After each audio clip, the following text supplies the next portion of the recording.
chacune, bonjour à chacun. Soyez les bienvenus dans ce lieu. Même si je ne vois pas vos visages entiers, mais je suis sûre que vous avez tous un beau sourire derrière ce masque. Bientôt ce sera fini. Amen. Alors on va commencer tout simplement par se lever ensemble. Et on va tout simplement fermer les yeux. Alors fermer les yeux, c'est pour se concentrer sur la personne de Dieu, se concentrer sur la personne de Jésus, que nous voulons saluer. Parce que la parole dit, lorsque 2 ou 3 sont assemblés en son nom, il se tient au milieu d'eux. Alors Seigneur, ce matin, on veut encore te remercier pour ta présence dans ce lieu, ta présence parmi nous. C'est vrai que tu habites en chacun de nous par ton esprit, mais nous voulons saluer ta présence, Seigneur mon Dieu. Nous désirons encore que ce matin, nos louanges t'élèvent, que nos cœurs t'adorent, que notre âme t'élève, que tout notre être tout entier t'honore. Parce que ce matin, nous sommes venus pour toi. Nous ne sommes pas venus pour un homme. Nous ne sommes pas venus pour un nom d'église. Nous sommes venus pour toi, pour te louer, pour t'adorer, pour te glorifier, pour t'apporter encore toute notre reconnaissance et te dire que nous t'adorons, que nous t'aimons, que nous te louons parce que tu es notre Dieu. Et ce matin, nous sommes dans la joie d'appartenir à un Dieu si grand, Père. Et je te prie, Seigneur mon Dieu, ce matin, si dans la salle il y a des personnes qui sont tristes, qui sont abattues, que tu puisses par ton esprit encore venir les élever, les relever. Seigneur mon Dieu, viens encore guérir les cœurs brisés, Seigneur mon Dieu. Viens restaurer les âmes abattues, Seigneur Père éternel. Alléluia. À toi soit toute la gloire, à toi soit tout l'honneur encore ce matin. Que ton saint nom soit loué, que ton saint nom soit exalté au-dessus de tout autre nom, le nom puissant et glorieux nom de Jésus. Amen. Alléluia. Alléluia. Gloire à toi, Seigneur. Amen, amen. On va commencer pour prendre un chant qui dit « Voilà mon témoignage, je suis sauvé ». Quels sont ceux qui sont sauvés là, dans la salle? Alors ce matin, je veux entendre des cris de joie. Je veux vous voir chanter de tout votre cœur, de toute votre force. Amen. C'est parti.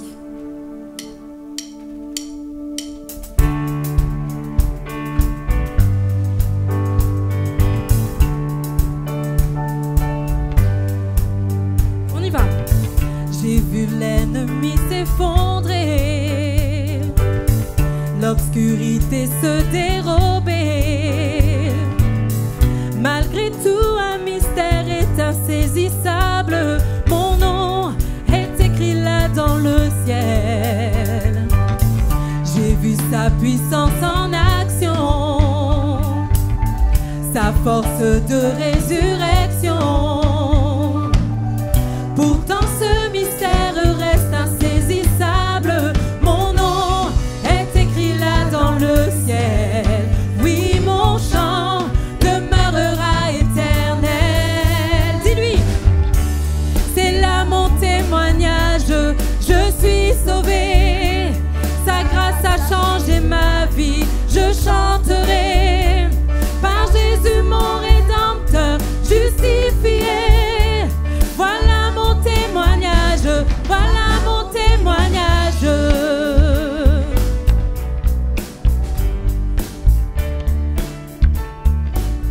Rassemblons-nous devant celui. Rassemblons-nous devant celui qui par son sang nous a franchis. Adorons, adorons le Père, le Fils, le Saint-Esprit.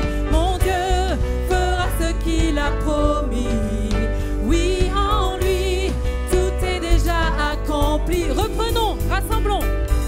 Rassemblons-nous devant celui qui par son sang nous a franchis. Adorons le Père, le Fils, le Saint-Esprit. Mon Dieu fera ce qu'il a promis. Oui, en lui, tout est déjà accompli. Déclare ce matin, c'est là mon témoignage. Je suis sauvé, sa grâce a changé ma vie. Je chante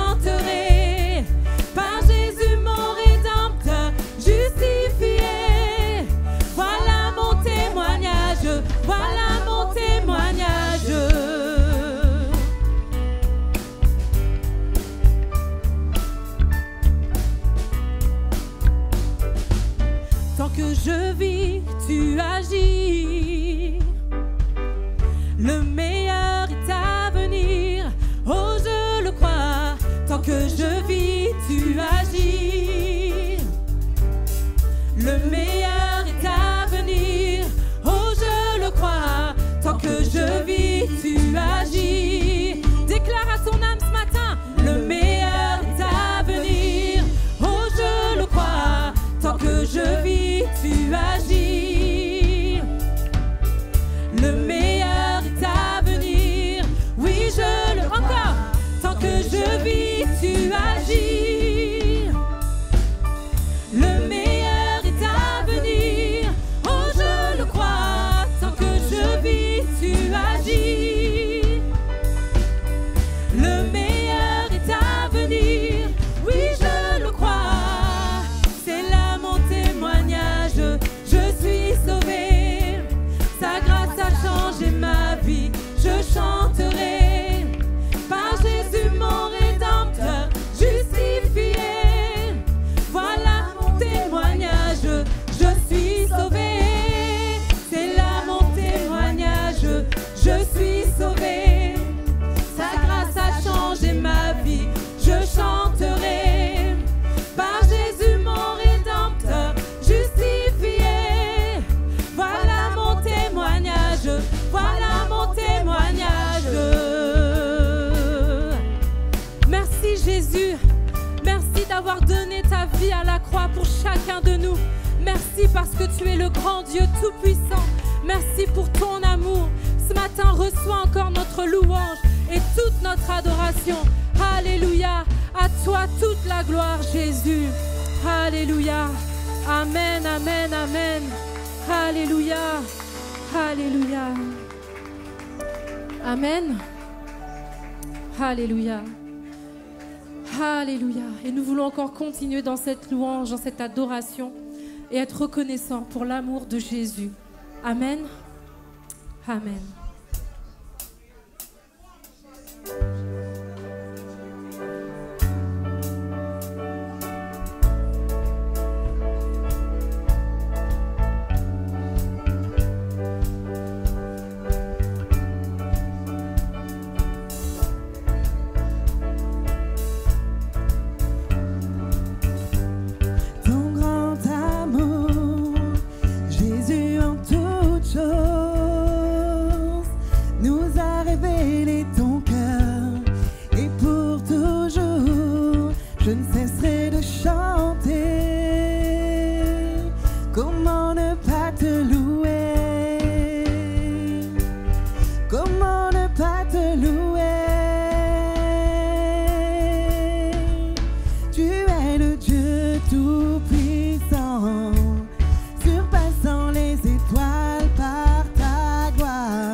On va encore déclarer qu'à lui seul soit toute la gloire. Amen. Toi seul, toute la gloire. Nous louons ton nom. À toi seul. À toi seul, soit toute la gloire. Nous louons ton nom. À toi seul, soit toute la gloire. Nous louons ton nom. À toi seul, soit toute la gloire. Nous louons ton encore à toi seul. À toi seul, soit toute la gloire. Nous louons ton nom. À toi seul, soit toute la gloire. Nous louons ton nom. Tu es le Dieu tout-puissant, surpassant les étoiles par ta gloire. Ton amour est comme un océan. Oh, qui est comme toi? Tu es le Dieu tout-puissant, surpassant les étoiles par ta gloire. Ton amour est comme un océan. Oh, qui est comme toi?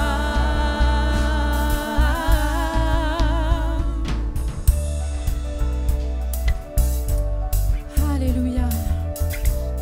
À toi seul, soit toute la gloire. À toi seul, soit toute la gloire. Nous louons ton nom. À toi seul, soit toute la gloire. Nous louons ton nom. Chante-lui. À toi seul, soit toute la gloire. Nous louons ton nom. À toi seul, soit toute la gloire. Nous louons ton nom. Alléluia. Alléluia. Louons ensemble. Élevons le nom de Dieu ce matin. Apportons-lui notre adoration parce qu'il est digne de louange. Il est digne d'exaltation. Alléluia. Nous ne voulons pas que ce soit les pierres qui louent à notre place. Nous qui sommes enfants de Dieu, rachetés au prix de la vie de Jésus, adorons-le. Élevons notre voix ce matin. Alléluia, alléluia, alléluia. Oui, tu es digne, Seigneur. À toi la louange. Alléluia, alléluia, alléluia. Gloire à toi, Jésus. Alléluia. Alléluia, Jésus. Alléluia. Qui est comme toi, Seigneur? Il n'y a personne comme toi, Jésus. Alléluia, Jésus. Alléluia. Oui, oui, nous sommes venus pour toi ce matin. Nous sommes venus pour t'élever, pour t'adorer. Alors reçois les louanges de ton peuple ce matin, mon Dieu. Alléluia, Jésus. Alléluia, Jésus. Alléluia, Jésus. Oui, tu es bon, Seigneur. Oui, tu es merveilleux, tu es glorieux. Alléluia. Personne ne peut rivaliser avec ta grandeur, avec ta puissance, avec ta majesté. Il n'y a personne comme toi, Seigneur. Alléluia, alléluia. Alléluia. Merci pour ta majesté dans ce lieu, Père. Prends toute la place. Tu es digne, tu es digne. Prends toute la place, oh mon Dieu. Alléluia. Alléluia. Alléluia, Jésus. Alléluia. Alléluia. Alléluia. Alléluia. Et parce qu'il est Dieu, tout-puissant, au-dessus de tout, le grand Dieu majestueux. Nous voulons encore chanter et déclarer que nous sommes éblouis devant sa majesté, devant sa sainteté, devant sa grandeur. Et ce Dieu si élevé est venu jusqu'à nous. Merci Jésus pour ton amour.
Je désire habiter près de toi.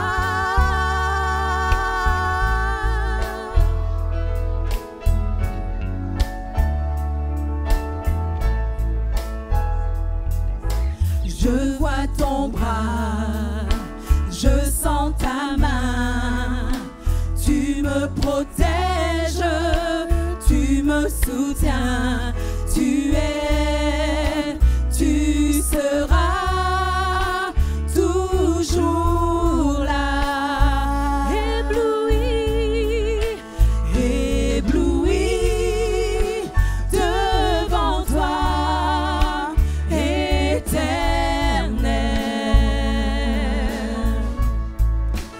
Ébahi par l'amour de ton ciel, je suis là à tes pieds, je viens t'adorer, je désire habiter près de toi.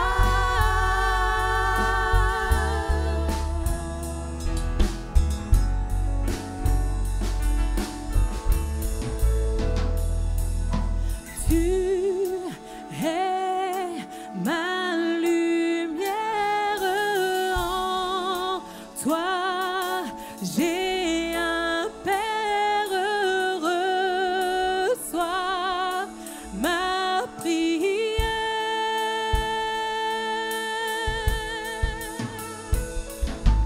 Tu es ma lumière, en toi j'ai un Père, reçois ma prière. Chante. Tu es ma lumière, en toi j'ai un Père, reçois ma prière. Ébloui devant toi, éternel.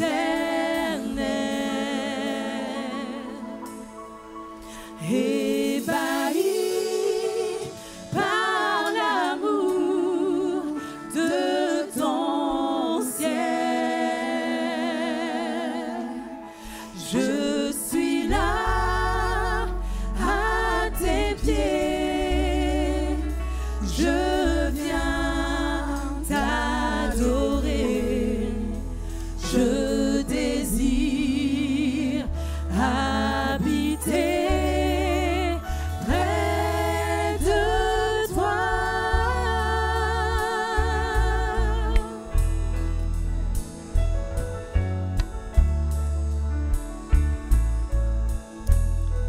Alléluia.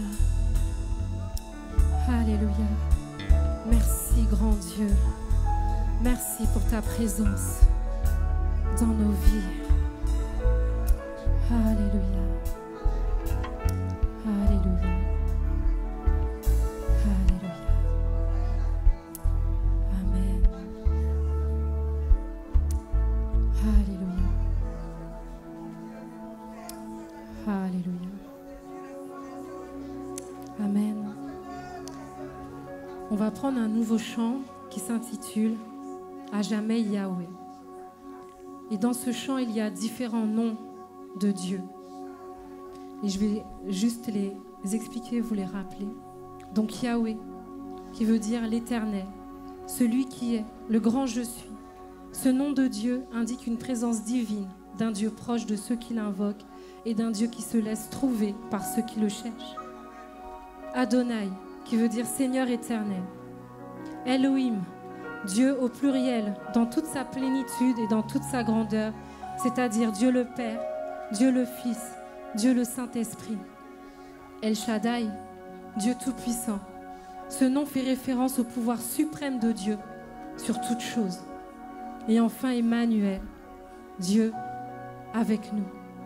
Voilà le Dieu que l'on chante, voilà le Dieu que l'on prie, voilà le Dieu que l'on invoque, le Dieu que l'on adore, le Dieu que l'on élève. Il est Dieu au-dessus de tout et rien ne peut se mesurer à lui. Amen. Alors soyons encore dans la contemplation de qui est Dieu pour nous. Amen.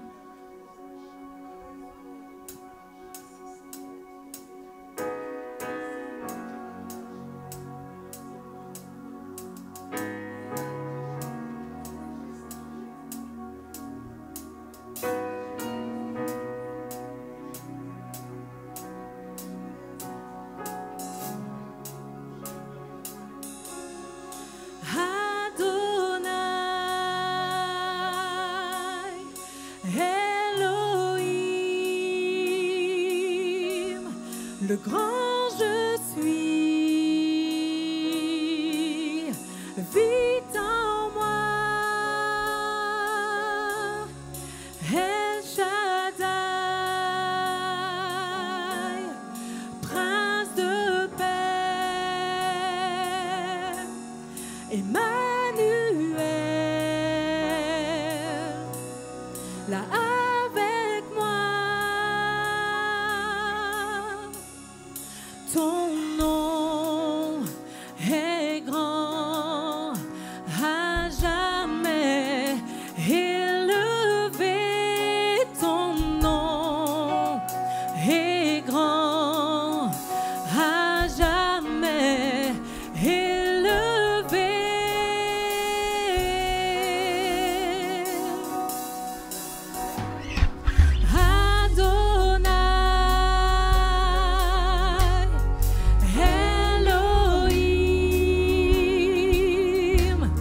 Le grand je suis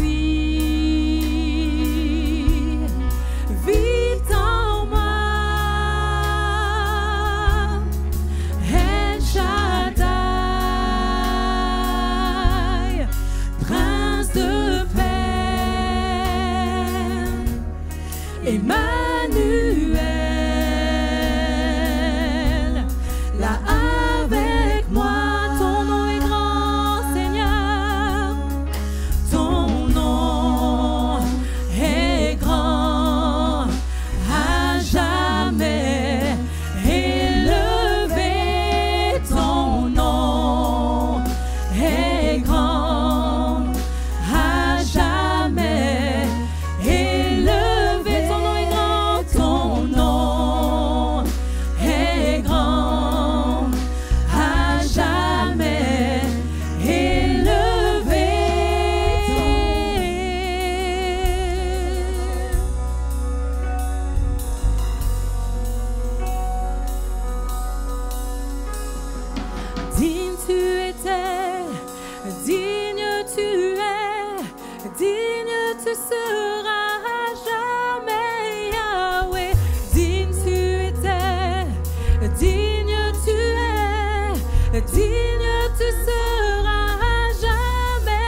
jamais élevé. Et c'est pour cela que nous nous plaçons en toi. Parce que tu es le grand je suis, le Dieu qui est de toute éternité. Toi qui es le commencement et la fin, tu es Dieu. Alors reçois encore notre louange et notre adoration ce matin. À toi soit toute la gloire, dans le nom de Jésus. Amen.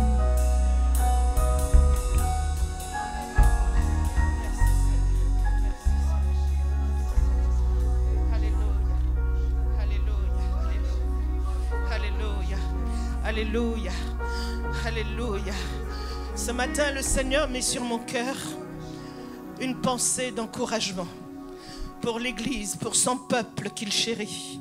Ce matin, il dit, devant ce temps troublé, devant tout ce que vous entendez, Dieu nous rassure en disant, ce matin, il est toujours le même.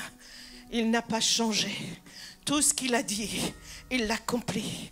Mais il veut rassurer l'Église en disant, j'ai choisi un homme, j'ai choisi celui qui est ressuscité des morts, celui qui est Christ le Seigneur, celui qui va juger le monde, mais celui qui avant tout est venu pour sauver le monde. Il te dit ce matin, n'aie aucune crainte, mais ce qu'il te demande ce matin, c'est chercher Jésus, chercher celui qui est, grattez, fouillez, trouvez-le et cherchez sa présence, parce que c'est en lui seul que tu auras la victoire. Il te dit qu'il est l'image du Dieu invisible. Il est le même hier, aujourd'hui, éternellement. Ce matin, il t'encourage. Ne crains pas, mais crois seulement que celui qui est demeure et revient. Il est ta force. Et il te dit, ce matin, je te tiens dans ma main. Tu es la prunelle de mes yeux. Crois seulement et tu verras. Amen, amen. Merci Seigneur. Merci aussi à l'équipe de louange. Bonjour à chacun et à chacune. Je vais vous demander de vous lever pour que nous puissions ensemble acclamer la présence de Dieu ce matin.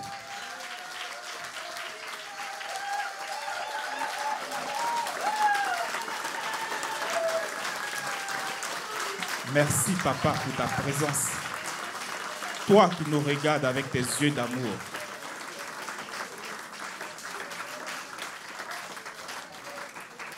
Merci, Seigneur.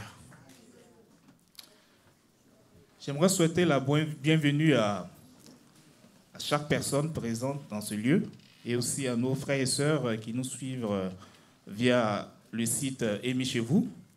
Et avant de passer aux annonces, nous allons prendre le temps quand même de saluer également les personnes qui nous visitent la première fois. Est-ce que nous avons de nouvelles personnes parmi nous ce matin? N'hésitez pas à dénoncer. Non? Nous sommes en famille. Okay. Merci Seigneur. Vous savez, dans notre église, nous savons une chose importante, c'est que tout ce qui ne se fait pas dans la prière n'est pas fait avec le Seigneur. C'est pour ça que nous avons nos réunions de prière hebdomadaires. D'abord, nous avons les matinales. Du lundi au vendredi de 6h à 7h via Jitsi. C'est peut-être pas évident pour certaines personnes, ce que je comprends, mais n'hésitez pas à vous connecter. Les liens on vous envoie les liens via la lettre de nouvelles. N'hésitez pas à vous connecter. Nous avons des frères et sœurs très tôt le matin avec qui on peut prier, préparer la journée dans la prière.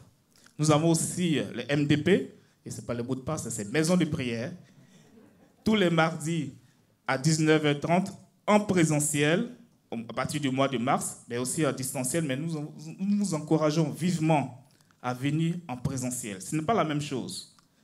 Quand on vient, on participe ensemble, on prie ensemble pour la gloire du Seigneur, et pour ceux et celles qui ont des témoignages, n'hésitez pas à venir nous partager vos témoignages pour nous édifier. C'est vraiment important. Donc, nous vous encourageons vraiment à nous rejoindre en présentiel. C'est soit au chalet ou à Nouvel Espoir. Il y a aussi l'intercession tous les vendredis à 19h. Et je sais que chacun d'entre nous, nous sommes le fruit d'une intercession. Et pour plus d'informations, nous avons les responsables qui sont notre sœur Yvette et notre sœur Julienne. Je vous demande de l'acclamer parce que le Seigneur s'est glorifié. Elle est parmi nous aujourd'hui. Notre Dieu est fidèle. Amen. Amen. Est-ce qu'il y a des ados dans la salle? Bon, ceux qui sont dans la salle, vous avez la réunion ATK qui se tient actuellement au chalet. Et aujourd'hui, à 15h, on a la reprise officielle de Quartier Libre à la rue Marcel Doré à Mantes-la-Jolie. Et je peux demander à la responsable Catherine de se lever pour qu'elle puisse être bien identifiée. Donc la reprise officielle de Quartier Libre, et soutenons-les dans la prière parce qu'ils font vraiment un boulot remarquable sur le terrain. Et en parlant de Quartier Libre, au nom du pôle social Nouvel Espoir, nous voulons vous remercier pour votre générosité. Un peu plus de 1 000 € récoltés, dont 500 € ciblés pour Quartier Libre. Merci beaucoup pour ce que vous faites et aussi merci pour vos offrandes et vos dîmes et que le Seigneur vous bénisse abondamment. Et sachez que chaque centime que vous versez vraiment va à la gloire de Dieu. Ne sous-estimez pas ce que vous donnez pour la gloire du royaume. Nous avons aussi le 18 mars, la réunion de jeunesse, la réunion qu'on appelle les jeunes adultes, comme moi. Et pour plus d'informations, n'hésitez pas à contacter Joseph et Tracy, qui vous donneront plus d'informations concernant cette réunion. Comme on vous l'a rappelé, ça fait maintenant quelques semaines, il y a l'appel à la candidature pour intégrer le conseil d'administration de EMI.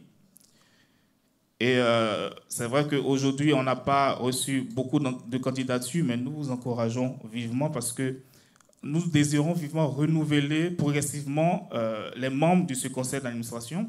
À titre d'exemple, je suis sortant et non éligible parce que le Seigneur aussi m'appelle à exercer d'autres activités au sein de son assemblée EMI. Et si vous doutez, si vous ne vous sentez pas capable, c'est normal et c'est un bon symptôme. Ça veut dire que vous êtes obligé de dépendre du Saint-Esprit. Donc, n'hésitez pas à vous rapprocher, que ce soit de moi, que ce soit de Bruce qui est présent, de Didier. Et ne laissez pas les mauvaises pensées ou ne vous laissez pas intimider par tout ce qui est peur. Ou, comme Didier l'a expliqué le dimanche dernier, nous formons une famille et n'hésitez pas à venir vers nous pour avoir toutes les informations nécessaires. Il y a un formulaire de proposition de candidature avec une date butoir à récupérer auprès de Marie-Claire. Et en prime, souvent, à certaines réunions, vous pouvez vous retrouver avec des beignets à consommer. Si ça peut vous motiver. Moi, en tout cas, c'est hyper motivant. Il y a une annonce spéciale que souhaite nous partager notre sœur Marie-Flora. Si tu peux t'approcher, avec les encouragements des frères et sœurs, bien sûr. Bonjour à tous et à toutes. Donc aujourd'hui, je viens vous faire une petite annonce par rapport au pôle social. Vous savez où il y a beaucoup d'actions et il manque plus que vous. Donc on intègre dans le pôle social le comptoir alimentaire, Quartier Libre et la Maraude. Et cette année, après 2 ans, le pôle social va participer à la course des héros, un événement que vous connaissez très bien. Donc là, vous avez la photo des anciens coureurs de 2019. C'est un événement national avec de nombreuses associations. Si je ne me trompe pas, à peu près de 3000, 4000 associations qui participent et avec de nombreux coureurs, à peu près vers 10 000 coureurs. Et cette année, on va y participer. Donc s'il y a des grands coureurs parmi vous ou même des petits marcheurs, vous pouvez y participer. En tout cas, vous pouvez vous inscrire en passant par le site internet de la course des héros, en cherchant Nouvel Espoir. Et c'est un moyen aussi de votre part de participer aussi à cet événement et de soutenir le pôle social. Et vous pouvez également participer financièrement en soutenant nos coureurs. Donc on vous donnera un peu plus d'informations au fur et à mesure des semaines en vous introduisant les différents coureurs et les différentes sommes collectées. Et on viendra vers vous aussi pour vous dire à quoi va servir cette collecte. Voilà. Merci.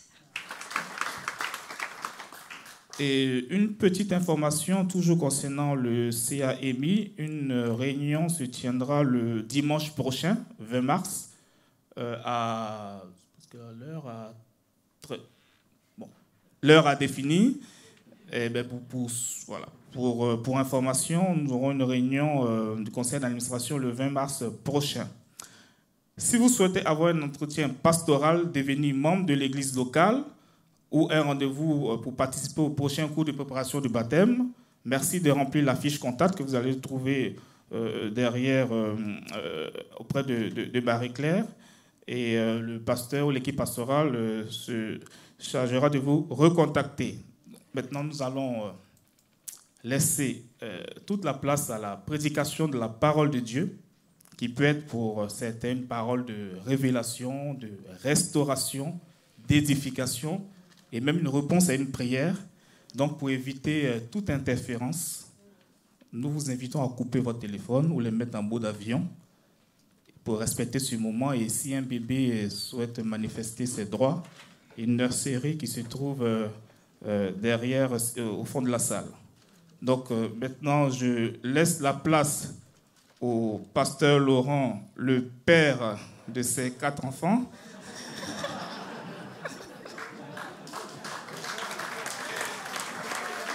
Pour nous partager le message du Seigneur. Merci Hans. Il a la parole juste. On peut se réjouir ce matin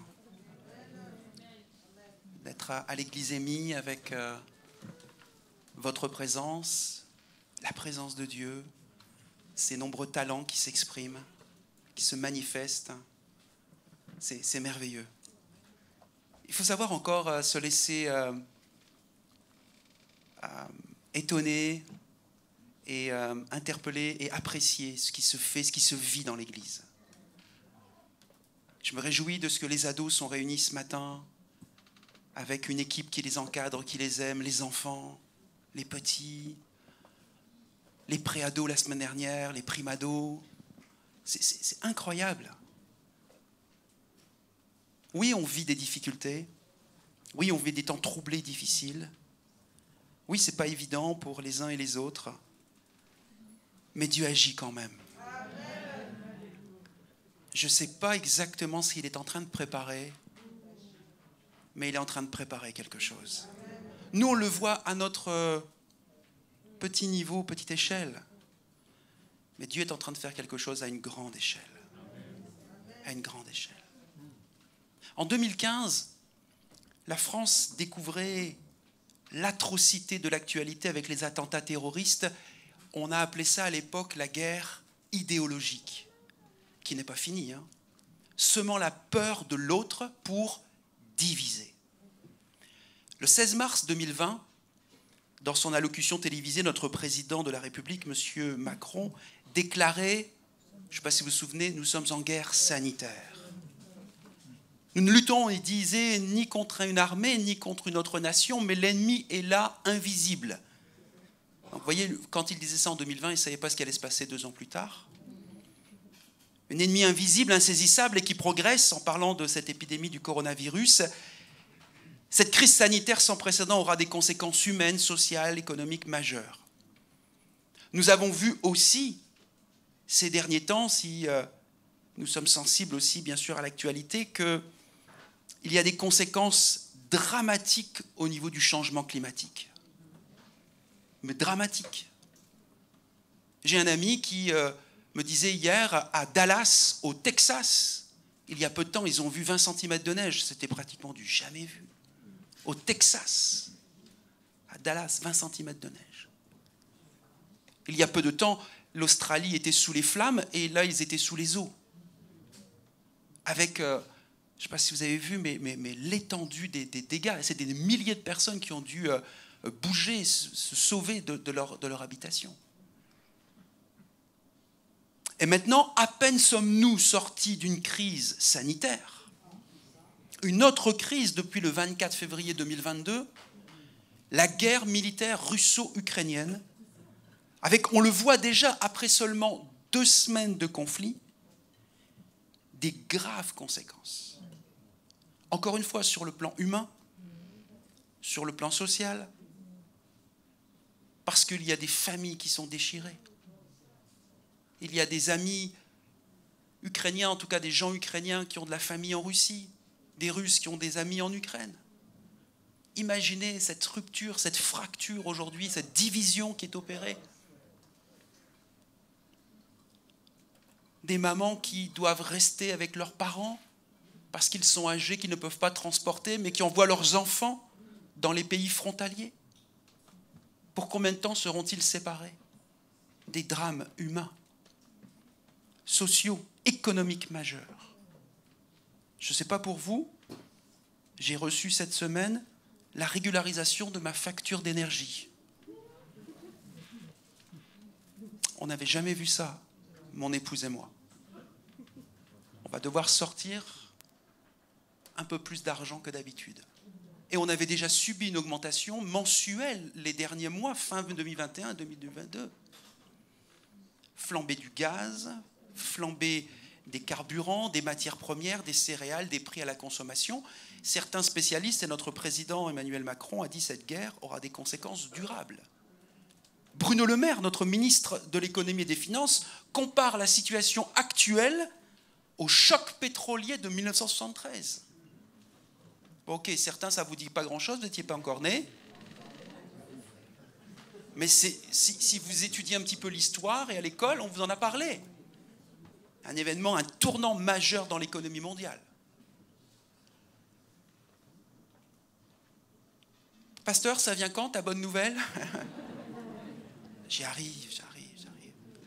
Je ne sais pas ce que vous, comment ça se passe dans votre tête, dans votre esprit. Mais dans la mienne, j'étudie, je regarde, j'écoute. Et le Saint-Esprit m'a rappelé ce verset du psaume 11, verset 3. Quand les fondements sont renversés. Et là, si on n'a pas les yeux ouverts ou une compréhension que les fondements sont vraiment en train d'être renversés, la Bible nous dit, le psalmiste nous dit, le juste, c'est-à-dire pour la plupart d'entre nous, toi et moi, que ferait-il? Il ne fait aucun doute que les fondations de nos nations, de notre société, de notre pays sont ébranlées. Et que les crises actuelles touchent même plus des millions, mais des milliards de personnes à travers le monde. La Covid nous l'a montré, c'est des milliards de personnes qui ont été touchées à travers le monde. La guerre russo-ukrainienne actuelle touche plus que des millions d'Européens. Elle a des effets partout. Essentiellement en Europe aujourd'hui, mais partout on voit quand même que les gens sont concernés. Quand les fondements sont renversés, que ferait le juste? Qu'est-ce que toi et moi nous sommes appelés à faire? Cette question, voyez-vous, a été posée dans un contexte bien précis. Et les psaumes 2 à 30 ont été écrits par David à un moment de l'histoire d'Israël où les fondements, écoutez bien, où les fondements politiques, gouvernementaux, militaires, économiques, sociaux, familiaux étaient gravement attaqués, ébranlés, et où la sécurité et même le bien-être du peuple d'Israël étaient fortement menacés.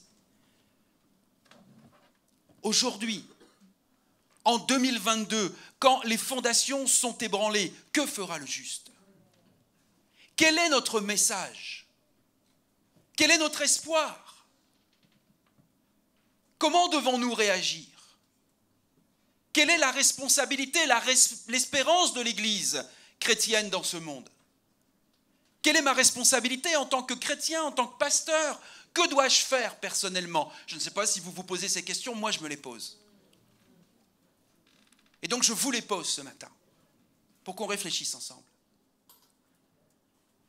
Nous allons voir que certains psaumes, je vous ai dit entre 2 et 30, décrivent la crise actuelle avec une telle justesse et nous dévoilent aussi le cœur de Dieu pour nous dans ces moments que nous vivons et que nous traversons. Le cœur de Dieu pour son peuple lorsque les fondements sont renversés. Alors, si vous le voulez bien, on va découvrir ensemble ce que Dieu veut nous dire, ce que Dieu veut nous révéler dans cette situation tellement particulière que nous vivons, que nous traversons depuis ces années du début du XXIe siècle. Et je vous invite à prendre votre Bible au psaume 4. Ce sera notre première lecture.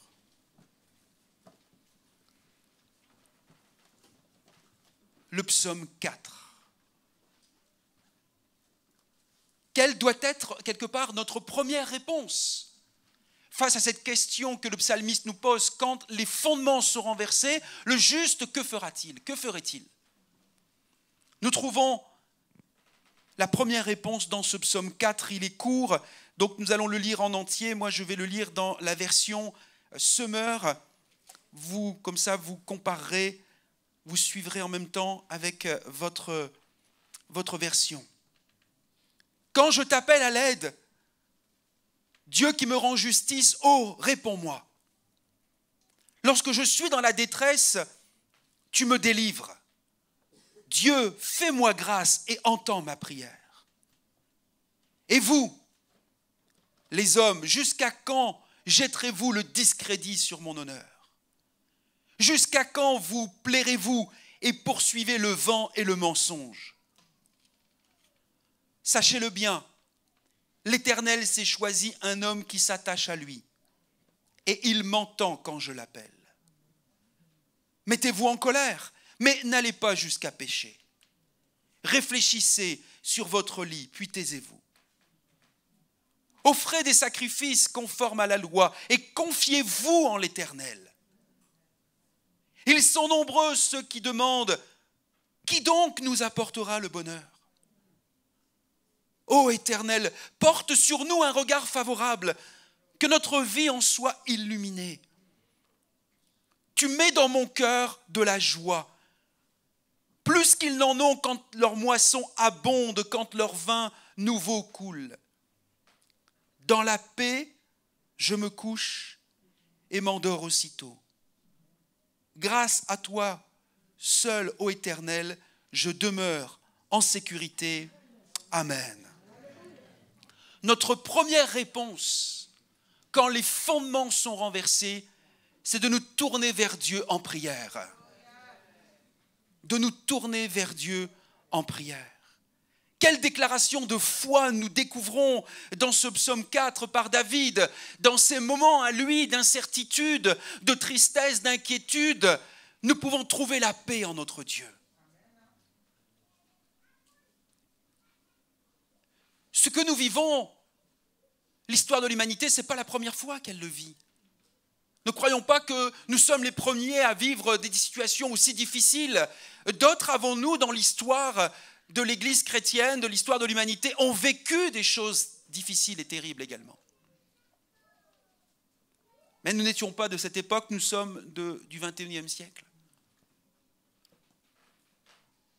Éteignons la télé un peu plus tôt. Mettons Internet et nos téléphones portables de côté.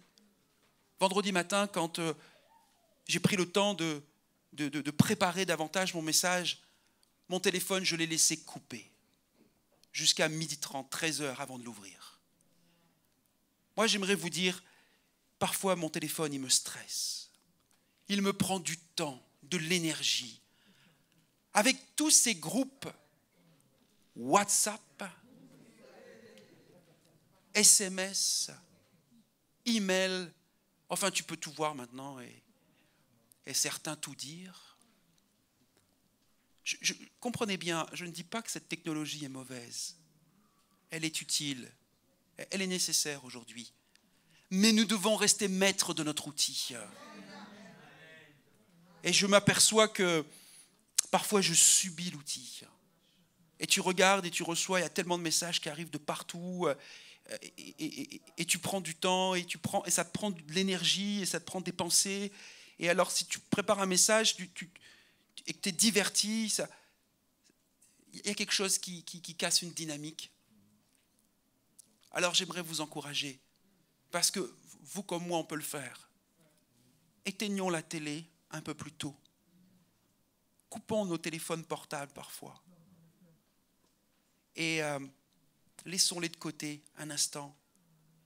Ils ne vont pas mourir. Mais c'est toi, si tu te laisses polluer par ça, tu risques de mourir. Et ouvrons la parole de Dieu dans sa présence. À la maison, à l'église, seul, en couple, en famille. Et découvrons ou redécouvrons que c'est par la prière que nous retrouvons la confiance, l'apaisement, les forces, la vision, la passion, le calme, la joie de sa présence. Parce que Dieu nous en fait la promesse. Dieu nous en fait la promesse. Je ne m'étais pas aperçu, en lisant ce matin, j'ai vu, je revois que j'ai entouré le verset 9. Peut-être parce que il m'est arrivé bien souvent d'aller me coucher, de ne pas m'endormir aussitôt, de ne pas être dans la paix, de laisser mon cerveau tourner, de ne pas trouver le sommeil rapidement. Mais là, je me suis dit, quand j'ai relu, j'envie le psalmiste. Dans la paix, je me couche et m'endors aussitôt. Ne dites pas comme un bébé, c'est pas vrai parfois les bébés, ça. Grâce à toi seul, ô Éternel, je demeure en sécurité. Je ne sais pas, après une journée, avec tout ce que vous avez traversé dans la journée, dans quel état vous allez vous coucher, comment votre cerveau est animé. Mais voyez, il y a des promesses dans la parole de Dieu. Le psaume 9, versets 10 et 11 nous dit « Oui, l'Éternel est un refuge pour les pauvres. Et des démunis, il y en a beaucoup. Et de plus en plus autour de nous. Pour les opprimés, et il y en a. Nous en entendons, nous le voyons, nous le constatons autour de nous. Pas seulement en Ukraine, bien sûr qu'il y a la guerre physique, bien sûr qu'il y a l'oppression et une forme de persécution, bien sûr. Mais j'aimerais vous dire qu'il y a aussi beaucoup d'opprimés autour de nous en France. Je lisais certaines statistiques, après 2 ans de pandémie, au RH, dans les ressources humaines de toutes les entreprises, ils estiment que la plupart de leurs cadres en RH, 50% sont en burn-out. Ils sont fatigués, ils n'en peuvent plus. Avec tous ces changements, ces adaptations, ces protocoles, toutes les informations qu'il fallait divulguer, infirmer, confirmer, remanier, dispositions qu'il fallait prendre, les gens sont fatigués. Ils sont opprimés. C'est une forme d'oppression, l'irritation,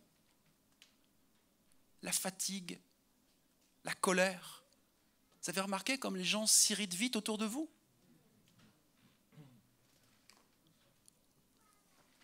Mais le psaume 9 nous dit « L'Éternel est un refuge pour nous, un lieu fort en temps de détresse. » C'est pourquoi ceux qui te connaissent, et ça c'est vous et moi pour la plupart, ont placé leur confiance en toi, car toi jamais tu ne délaisses, ô Éternel, celle qui se tourne vers toi. Jamais il ne nous délaisse. Dieu est un refuge, un lieu fort en temps de détresse. C'est clair quand même le message. Nous devons décider en qui nous allons nous confier. Notre Dieu est l'alpha et l'oméga, le commencement et la fin. Il est la première et la dernière page de toutes les crises de l'histoire de l'humanité. Dieu n'est pas dépourvu, dépassé, surpris par ce qui se passe sur la terre. Il est au contrôle. Certains se confient dans leurs économies, d'autres dans leurs capacités, d'autres dans leur sagesse, d'autres dans la politique, d'autres dans des experts. On fait confiance à des experts. Ils savent, ils étudient, connaissent. Mais nous les chrétiens, nous les justes, souvenez-vous de la question, quand les fondements sont renversés, le juste, toi et moi, que fera-t-il? Nous, c'est au nom de notre Dieu que nous allons faire appel.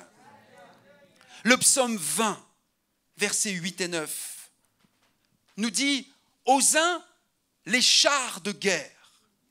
Ça nous parle, hein, actuellement. Aux autres, les chevaux. C'était le contexte. Mais ils confiaient leur force, si vous voulez, dans des choses humaines.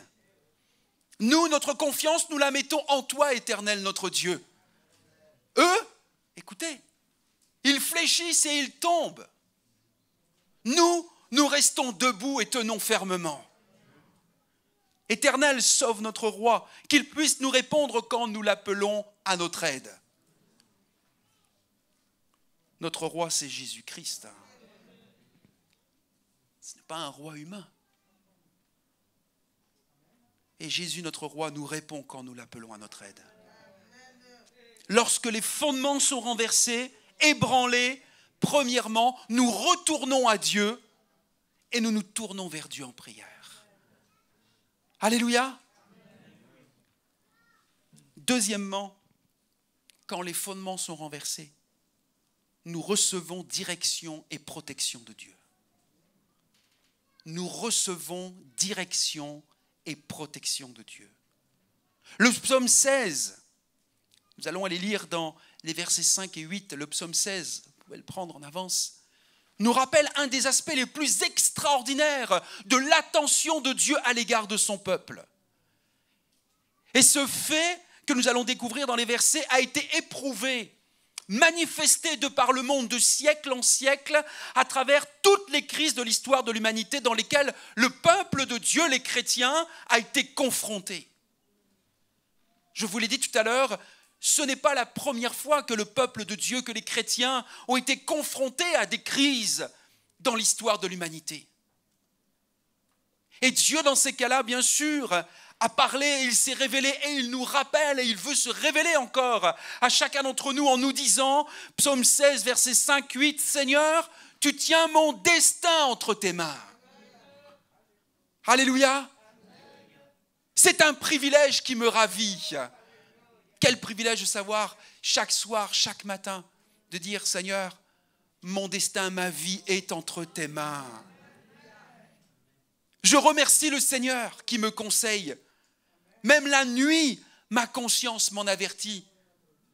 Je ne perds pas de vue le Seigneur et je ne risque pas de faiblir puisqu'il est à mes côtés. Et même mieux aujourd'hui, comme nous l'avons chanté, il est en nous. Il vit en nous. Le psaume 18, versets 32 et 33, renchérit en déclarant « Un seul est Dieu, c'est le Seigneur.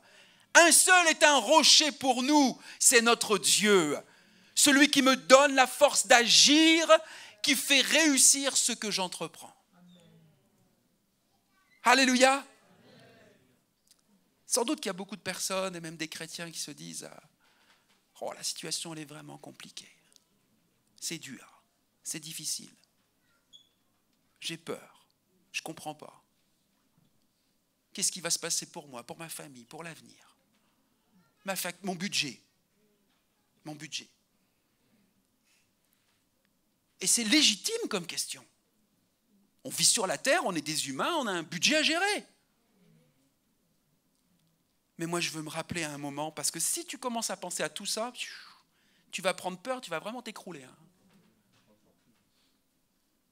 Mais Dieu nous dit, Laurent, rappelle-toi, qui est Dieu? Qui est ton Dieu? Je suis ton Dieu. Rappelle-toi qui je suis. Je suis un rocher. Le monde s'ébranle, mais la vie sur laquelle tu as fondé, c'est Jésus, c'est moi, et moi je suis inébranlable. Et tu as besoin de force, Laurent, tu es fatigué, parce que moi je vous le dis, je vous le reconnais, je me rends vulnérable. Ces 2 années m'ont fatigué. Hein. Physiquement, émotionnellement, ça a été éprouvant. Mais je veux me rappeler, celui qui me donne la force d'agir, celui qui fait réussir ce que j'entreprends, parce que tu peux encore réussir en tant que chrétien, même dans un monde qui semble en échec, c'est l'Éternel ton Dieu. Bien-aimés, Dieu veut nous diriger et nous protéger encore aujourd'hui. Après 32 ans de marche avec le Seigneur, 15 ans dans le ministère, j'ai vécu et entendu de nombreux témoignages de chrétiens, de serviteurs concernant la direction et la protection de Dieu. Chaque chrétien peut prier, rechercher Dieu. Alléluia! Ce n'est pas le privilège de quelques-uns. Chacun d'entre nous, nous pouvons prier et rechercher Dieu, réfléchir et écouter Dieu. Et il nous apprendra encore aujourd'hui à marcher avec sagesse dans nos priorités et nos décisions, qu'elles soient personnelles ou qu'elles soient collectives. Que ce soit sur le plan relationnel, sur le plan spirituel ou sur le plan financier. Dieu veut nous diriger et nous protéger. Laissez-moi vous partager quelques témoignages que nous avons pu vivre. Le premier, personnellement, lorsque nous avons décidé avec Damaris de partir nous former en 2004 au Québec, de tout vendre, de laisser ce que nous avions en France, de quitter, comme dirait Abraham, nos bœufs, notre patrie, et de partir vers une terre inconnue, nous avons fait ce pas de foi et nous sommes allés dans un institut, l'Institut biblique du Québec. Et au bout d'1 an, on avait fait 1 année, et des membres de notre famille, bien sûr, nous avaient vu partir. Certains qui ne connaissent pas le Seigneur ont dit, mais est-ce que tu as perdu la tête, Laurent? C'était leur question, est-ce que tu as perdu la tête? Est-ce que tu es conscient de ce que tu fais? C'était leurs propos, et je comprenais leurs propos. Ils ne connaissent pas Dieu. Eux, ils savaient qu'on avait une maison, 2 voitures, un budget, 3 enfants à l'époque, et une rémunération, ils ne la connaissaient pas, mais qui voyaient, qui semblait intéressante. Et là, on partait, et pour partir, pour faire quoi? Il m'avait dit, je dis, ben, pour être pasteur. C'est quoi, pasteur? Tu es payé comment en tant que pasteur? Et là, quand j'ai commencé à lui expliquer comment on est payé, il m'a dit, mais c'est de la folie ton truc. Qu'importe. On est allé, et au bout d'1 année, mes amis, on a vécu une tempête. Les responsables, il y avait une crise majeure à l'Institut biblique du Québec entre certains responsables. Et nous, on était partis là-bas pour 3 ans. On avait tout vendu. On était partis avec notre famille par la foi pour faire 3 ans. Et au bout d'1 année, c'était la tempête, comme vraiment Jésus, enfin plutôt comme les disciples dans la barque. Et on se demandait qu'est-ce qu'on allait devenir. Et je regardais devant, ça semblait vraiment tempétueux. Je regardais derrière avec Damaris, on se disait, mais on va revenir au bout d'1 année, mais on n'aura même pas fini notre cycle de formation. Qu'est-ce qu'ils vont dire, notre famille? Qu'est-ce qu'ils vont dire, les gens qui nous ont vus partir? Nous nous sommes tournés en prière vers Dieu. Tu ne peux pas nous laisser comme ça, Seigneur. Dieu a répondu. On n'était pas les seuls dans ce cas-là. Il y avait d'autres francophones, d'autres Français, Suisses, francophones. Et l'ITF est né dans cette période-là, un autre institut, et on a pu embrayer notre 2e et 3e année donc à l'ITF et faire nos 3 ans de formation et valider notre licence en théologie. Mais on a vécu un moment de crise importante, de flou, mais quand tu es obéissant et quand tu es dans la main de Dieu, tu te tournes vers lui en prière. Dieu te dirige et il te protège. Et il te protège. Nous avons vécu à l'église Émy. Ça fait 14 ans que je suis pasteur ici dans cette église. Nous avons vécu des années calmes, tranquilles, mais nous avons vécu dans cette église en 2013-2014, pour ceux qui étaient là, une crise interne majeure. Il ne faut pas se cacher la face et se voiler sur des réalités que nous vivons. Si Dieu nous parle de crise au sein de son peuple, c'est possible qu'on en vive au sein de l'Église. Nous avons vécu une crise majeure. À ce moment-là, nous nous sommes posé beaucoup de questions, comme un certain nombre d'entre vous. Mais j'aimerais vous dire, nous n'avons pas connu de division. Dieu nous a protégés et il nous a dirigés. Et nous sommes là et nous voyons encore aujourd'hui eh bien, la grâce de Dieu au travers de cet épisode douloureux que nous avons traversé, mais que Dieu a permis. Malgré les fautes, les erreurs, les erreurs de communication, de choses qui ont été dites ou faites, mais nous sommes des humains. Et Dieu dans sa grâce, parce qu'à un moment nous nous tournons, et je sais que l'Église Émis s'est tournée aussi en prière dans ces moments-là, les uns et les autres, et nous avons vécu une bénédiction de la part de Dieu. Et j'aimerais vous dire que dans le projet de déménagement, de construction, que nous attendons, dans lequel nous travaillons depuis 10 ans, 10 ans, 10 ans, j'aimerais vous dire, Dieu nous dirige et il nous protège. Dieu sait ce qu'il fait avec nous. Il sait pourquoi ça dure autant de temps. Il sait ce qu'il avait à guérir dans chacun de nos cœurs. Il sait qu'à un moment, ce n'était pas forcément le bon moment, le bon timing pour aller vers la pagode, pour aller vers un autre terrain. Et là, Dieu continue de nous diriger, de nous protéger, pour avoir un financement dont nous avions besoin sans trop savoir comment on allait faire. Et il y a eu donc de multiples rebondissements et on n'est peut-être pas encore au bout de certaines surprises. Hein. Vous êtes d'accord ? Mais j'aimerais me rappeler avec vous que Dieu nous protège et il nous dirige. Pourquoi ? Parce que l'Église Émis, vous et moi, parce que l'Église Émis retourne à Dieu et se tourne vers Dieu en prière pour recevoir sa pensée, sa direction. Être dans sa paix, cette paix intérieure. Et dire, Seigneur, tu n'as pas changé, tu es le même. Tu nous accompagnes, malgré les moments tempétueux qu'on pourra encore vivre. Tu es avec nous. Alléluia. Il y aurait tellement d'autres témoignages à partager. On en a vécu en fin d'année, n'est-ce pas ? Fin d'année 2021, on a été secoués, hein, avec ce mini-cluster qu'on a connu à l'église. Vous avez entendu une partie du témoignage de Michael. Ce n'est pas fini. Il continuera. Il donnera une autre partie de son témoignage plus tard. Mais je sais, il l'a dit, je m'appuie, j'atteste aussi, que je sais que l'Église est mise, dans ce moment-là, pour les uns et les autres, s'est mis en prière. S'est tourné vers Dieu. Et retourné à Dieu. Qu'est-ce que nous vivons ? Dieu nous a protégés et dirigés. Alléluia. Alors, nous en vivons des moments de crise personnelle, individuelle, familiale, nationale, internationale. Mais le message de Dieu est le même. Premièrement, tu retournes à moi, tu te tournes vers moi dans la prière. Deuxièmement, quand les fondements sont renversés, tu reçois protection et direction. Ça rejoint, écoute bien, ça rejoint aussi une partie du don que tu as entendu ce matin, du don spirituel.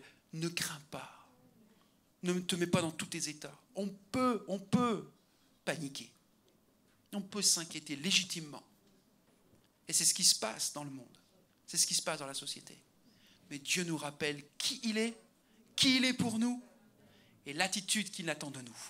Et je termine, je conclus, avec un merveilleux secret du royaume de Dieu.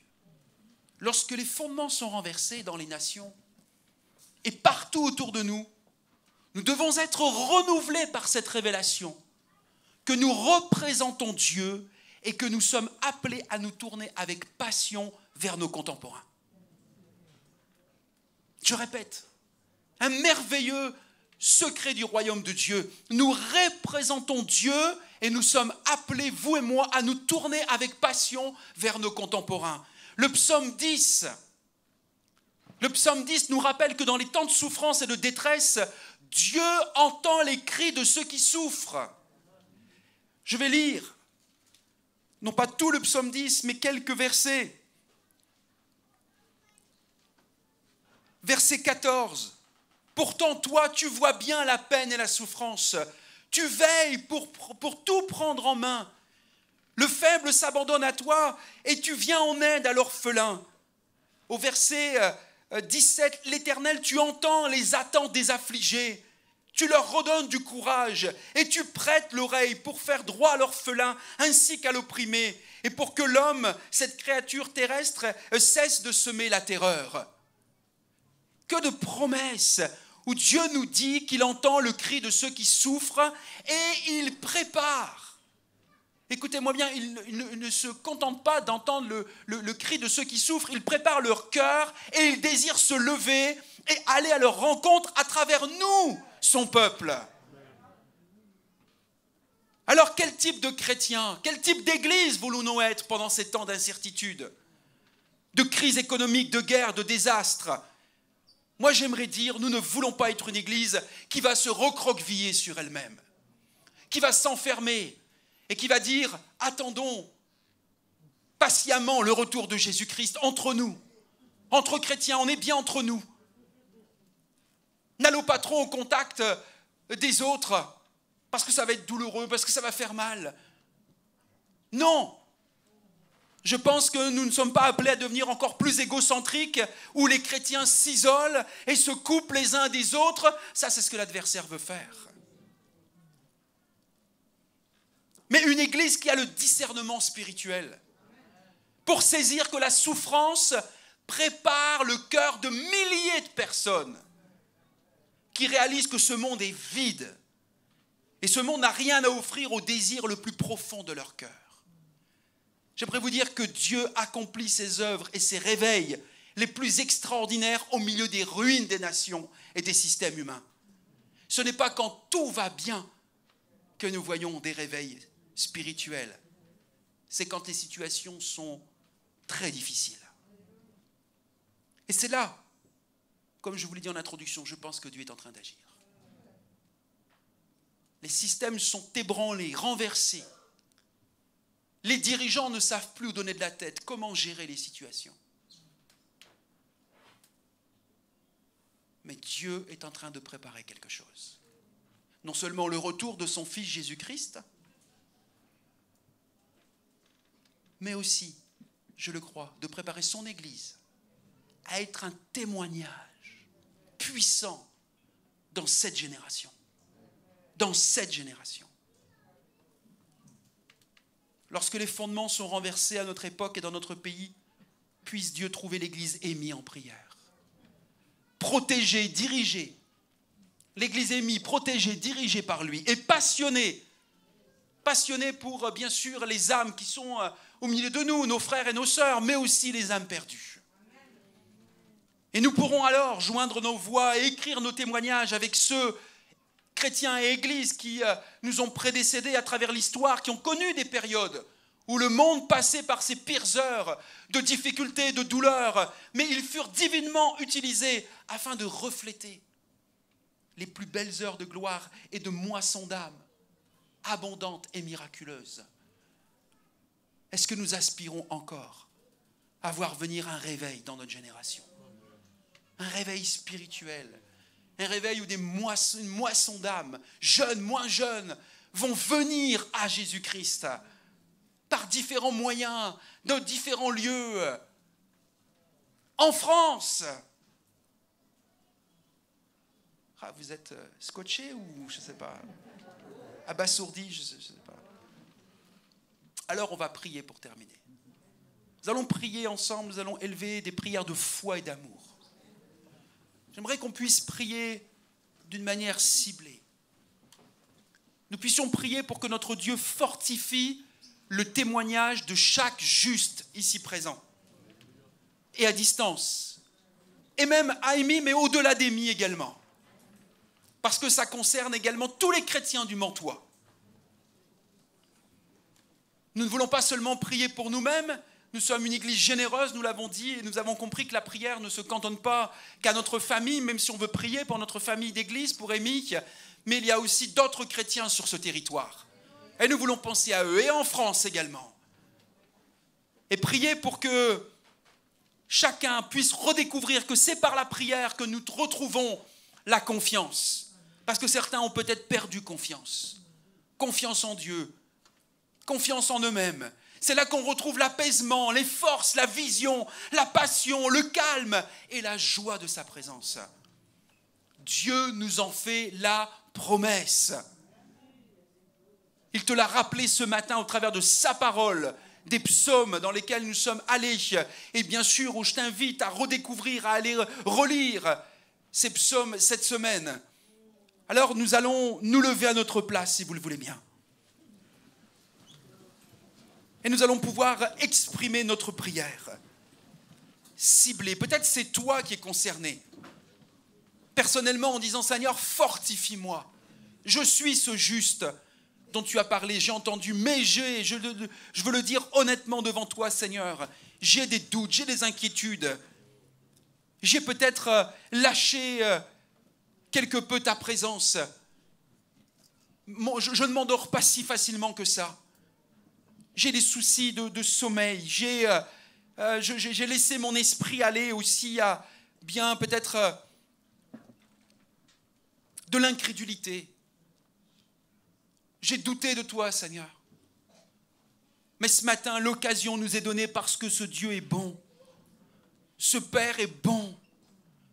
Et il veut accueillir ta prière. Il veut recevoir l'offrande de ton cœur, l'expression de ton cœur devant lui, sincère et simple.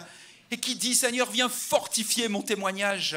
Je suis ce juste. Tu m'as justifié en Jésus-Christ par la foi que j'ai placée dans ton Fils.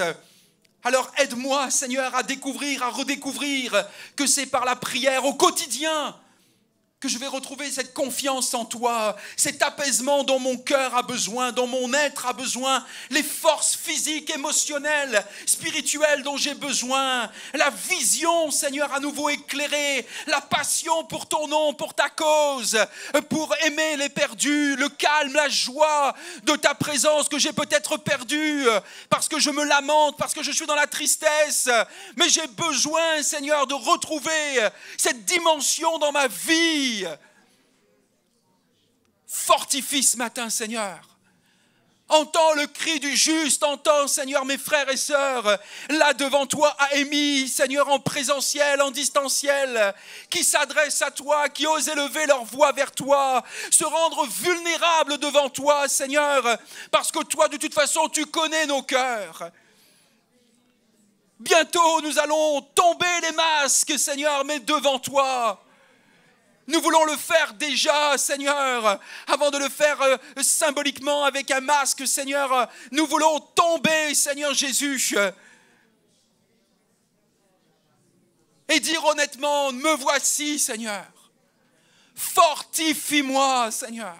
Fortifie-nous, fortifie ton Église émise, afin que dans ces temps troublés, dans ces temps où les fondements sont renversés, nous puissions retourner à toi, nous tourner vers toi, retrouver le chemin de la prière à la maison, seul, en couple, en famille, retrouver le chemin de la prière à l'église, où je reviens, je saisis ces occasions en fonction de mon emploi du temps, le matin, le soir ou à l'intercession. Mais je ne veux plus délaisser la prière. Ce contact, cette relation, cette dépendance avec toi, Seigneur, parce que je veux entendre ta voix, je veux sentir ton cœur battre dans mon cœur. Je veux vivre les promesses de ta parole, telles que les psalmistes nous les a rappelées ce matin. Prions pour recevoir direction et protection de Dieu. Personnellement et ensemble. Certains, peut-être, vous avez besoin de déclarer à nouveau, Seigneur, tu tiens mon destin dans tes mains. Mon destin n'est pas dans mes économies, mon destin n'est pas dans ma retraite future, mon destin n'est pas dans mes choses matérielles, mon destin n'est pas dans le conseil des experts ou des journalistes que j'écoute trop souvent. Mon destin est entre les mains de Dieu. Remercie-le parce que c'est lui qui te conseille, même la nuit. Ta conscience t'en avertit. Ne perds pas de vue le Seigneur. Parce qu'il te dit qu'alors que ton cœur, tes yeux sont tournés vers lui, tu ne risques pas de faiblir. Il marchera à tes côtés.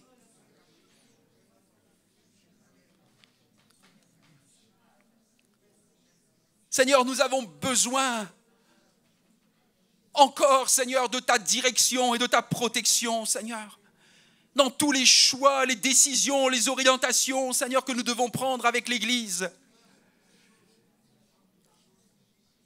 Concernant, bien sûr, les orientations et le programme spirituel et la vision que tu as mis sur nos cœurs. Concernant, Seigneur, le fait de prendre soin de nos frères et de nos sœurs. D'être une Église encore plus affermie, plus mature. Concernant ce projet de construction, Seigneur, de déménagement, tu vois l'enjeu qui est important. L'enjeu financier, l'enjeu, Seigneur, stratégique, Seigneur, et c'est pour ça aussi que nous avons des attaques.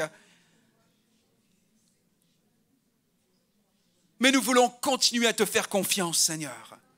Tu es celui qui pourvoit. Tu es celui qui nous dirige. Tu es celui qui nous protège. Dans ce choix, dans cette orientation. Et prions, bien-aimés, pour représenter Dieu à chaque jour de la semaine. Et pour nous tourner avec passion vers nos contemporains. Ils ont besoin de notre témoignage. Combien d'hommes et de femmes souffrent, des jeunes, des moins jeunes, des aînés, des couples qui vont peut-être prendre des décisions dramatiques pour leur vie, pour leur famille. Nous voulons prier, Seigneur, sers-toi de nous, sers-toi de moi pour être une réponse, pour avoir une parole, Seigneur, prophétique, Seigneur, pour quelqu'un.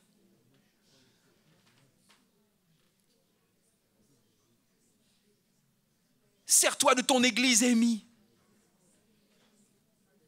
afin que nous n'ayons pas le réflexe de nous recroqueviller, de nous renfermer sur nous-mêmes, de penser à nous, juste nous les chrétiens entre nous, mais véritablement de continuer à être sensibles aux besoins qui sont à l'extérieur. Merci pour le pôle social, merci.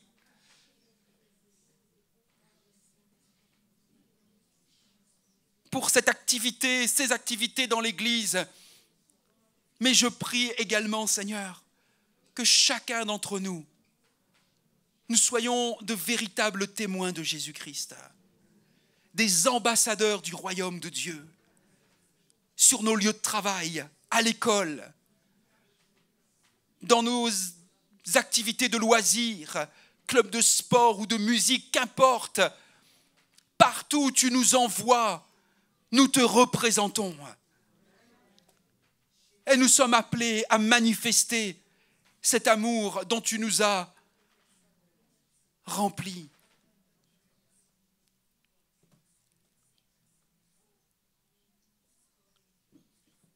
Est-ce qu'on veut encore croire à un réveil spirituel pour notre nation? Mais je crois que nous pouvons voir et croire à un réveil pour notre génération quand nous-mêmes nous sommes réveillés. J'ai du mal à croire que si je suis endormi, je vais pouvoir prier pour un réveil pour les autres. Alors on retourne à Dieu, on se tourne vers Dieu en prière. On croit dans ses promesses, on expérimente sa protection et sa direction. On a compris que nous sommes des représentants et que même dans les moments de difficulté, c'est dans les moments de crise que l'Église a une opportunité incroyable de faire la différence. Ce n'est pas quand tout va bien, c'est justement quand ça ne va pas bien que l'Église a toute sa raison d'être. Pour briller, comme on l'a vu ensemble, comme des étoiles dans le ciel, pour continuer d'apporter le message de l'Évangile, la bonne nouvelle, qui peut consoler les cœurs, qui peut réconcilier des cœurs, qui peut restaurer, qui peut guérir, qui peut transformer des vies. Combien j'ai été touché en fin d'année, lorsque j'ai lu le témoignage d'une jeune fille qui a fréquenté le groupe d'ados de ATK et qui, alors que l'église était fermée, alors que nous n'avions pas de réunion, alors que nous n'avions pas de rassemblement, la jeune fille elle nous a écrit son témoignage de conversion, comme quoi elle a vraiment vécu une transformation. Je peux dire qu'elle est née de nouveau. Quel encouragement d'avoir reçu cette lettre à un moment où j'étais faible, fatigué. Et parfois tu te poses des questions. Comme Pierre, à un moment de se dire, est-ce que je ne veux pas retourner à mon ancienne activité, à mes filets d'avant? Et là tu reçois et Dieu te dit, Laurent, ça ne repose pas sur tes forces, ça repose sur mon esprit. Fais-moi confiance. Fais-moi confiance. Église amie, faisons-lui confiance. Il a toutes choses entre ses mains. Ça ne veut pas dire qu'on reste inactif. Ça veut dire qu'on reste juste attentif à ce qu'il nous demande de faire et d'être. On ne restera pas cloîtré. On va bouger, on va agir, on le fait déjà. Mais on veut le faire avec sa sensibilité. Parfois, il te dira, va là-bas. Parle à telle personne. Parfois, il te dira, ne va pas là-bas. Ne t'occupe pas de cela. C'est pas ta responsabilité. Et c'est là où il faut être sensible. Seigneur, nous voulons te prier ensemble pour un réveil dans notre nation. J'aspire à voir des âmes. J'aspire à voir dans ma génération des hommes et des femmes qui se tournent vers toi. Avoir plus d'hommes et de femmes, Seigneur, qui aujourd'hui se perdent, qui aujourd'hui vont en enfer, qui aujourd'hui, Seigneur, prennent des mauvaises décisions, qui aujourd'hui, Seigneur, sont tourmentés de l'intérieur, qui aujourd'hui prennent des tas d'anxiolytiques. Seigneur, nous te prions alors que nous avons la solution. Que nous avons la réponse, que l'Église de Jésus-Christ est la réponse et a la solution pour ce monde qui est en perdition. Seigneur, aide-nous, Seigneur, à croire et à prier, à nous préparer, Seigneur, comme jamais pour ton retour et pour être, Seigneur, ce que tu attends de nous, Seigneur, pour refléter ton amour auprès de ceux et celles vers qui tu nous envoies. Une personne à la fois, une personne à la fois. Prie cette semaine pour pouvoir être en contact, en relation avec ton voisin, avec un collègue, avec un parent peut-être, avec un ami que tu n'as pas vu depuis longtemps. Seigneur, montre-nous, Seigneur. Et donne-nous, renouvelle cette compassion dans nos cœurs. De ne pas nous renfermer sur nous-mêmes, mais de croire que tu es ce Dieu tout-puissant. Et qui, au travers des temps difficiles et douloureux que l'humanité a vécu, comme nous sommes en train d'en traverser, c'est là où tu as suscité les plus grands réveils. Et nous voulons croire que tu vas attirer, Seigneur, des Ukrainiens à toi, Seigneur. Ils fuient de leur pays pour une raison militaire, mais ils vont rencontrer des Polonais, ils vont rencontrer peut-être des Roumains, ils vont rencontrer des Slovènes, ils vont rencontrer des chrétiens qui vont leur parler de la bonne nouvelle. Nous prions bien sûr pour que tu soutiennes l'Église en Ukraine, Seigneur. Des pasteurs, des serviteurs, des hommes et des femmes qui décident de rester dans leur pays pour aider, pour faire une œuvre sociale, pour distribuer, Seigneur, les besoins là-bas dans le pays, mais qui en même temps vont oser témoigner de qui est Dieu à des Russes, à des Ukrainiens. Nous te prions que ces Ukrainiens qui vont arriver en France trouvent, oui, une aide alimentaire, mais trouvent plus que ça. Oui, ils trouvent une famille d'accueil, mais encore plus que ça. Ils trouvent Jésus-Christ. Et sers-toi de nous, Seigneur. Peut-être que tu vas nous demander d'aller nous impliquer dans des associations qui existent, parce que nous ne pouvons pas tout réinventer. Tout faire par nous-mêmes, nous n'avons pas toutes les structures et les ressources, mais d'autres font des choses. Et là, sans doute, tu attends des chrétiens. Tu attends que des chrétiens aillent vers, et où nous n'amenons pas forcément toujours les gens à l'église. Change nos conceptions de voir, Seigneur. Change nos conceptions. Nous avons appris des choses pendant des années. Mais tu es le Dieu du changement. Et tu ne veux pas forcément que nous fassions toujours les choses de la même façon. Montre-nous, dirige-nous. Montre-nous.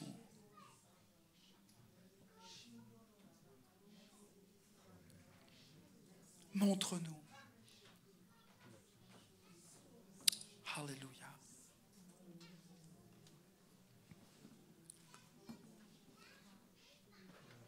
Préparons-nous toute la semaine.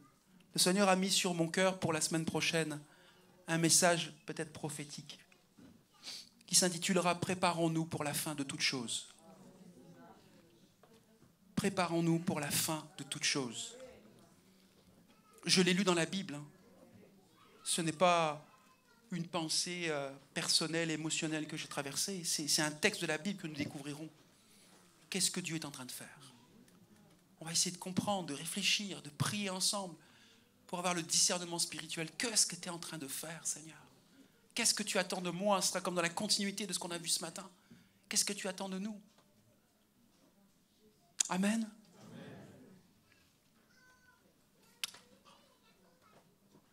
Merci pour ces instants, Père. Merci pour ce que tu as déposé dans le cœur des uns et des autres. Je ne veux pas sous-estimer l'impact de ta parole et de ton esprit. Et l'œuvre que tu poursuis pour ceux qui sont en cheminement de foi avec toi. Merci parce que je suis convaincu que tu veux réveiller tes enfants. Mais tu vas le faire et tu respectes aussi la personnalité de l'un et de l'autre. Et je veux être sensible aussi à ça. Ce n'est pas à moi de secouer les chrétiens ou les non-chrétiens.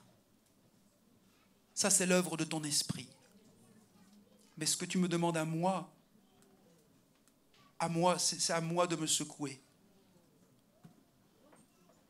D'entendre ce que tu me dis, d'obéir à ce que tu me rappelles. Nous voulons retourner vers toi. Nous tourner vers toi en prière.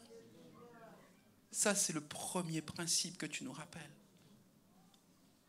Et de croire que nous recevons direction et protection de ta part. Et alors que nous le recevons, nous ne le recevons pas que pour nous-mêmes. Nous le recevons pour être des ambassadeurs, des témoins. Et cette semaine, tu vas nous donner de nombreuses opportunités pour faire la différence et témoigner de ton nom à d'autres personnes qui en ont besoin. Et nous viendrons dans les prochaines semaines témoigner. Les mardis, les dimanches, nous viendrons témoigner de ce que tu as fait. Et nous verrons aussi le fruit de ce témoignage. Parce que nous verrons arriver de nouvelles personnes parmi nous qui cherchent le sens à leur vie, à l'existence dans tout ça, qui cherchent la paix que le monde ne peut pas donner, qui cherchent de vraies valeurs que la politique, malheureusement, ne peut pas donner. Nous nous attendons à toi, Seigneur. Dans le nom de Jésus, nous t'avons prié. Et tout le monde dit Amen.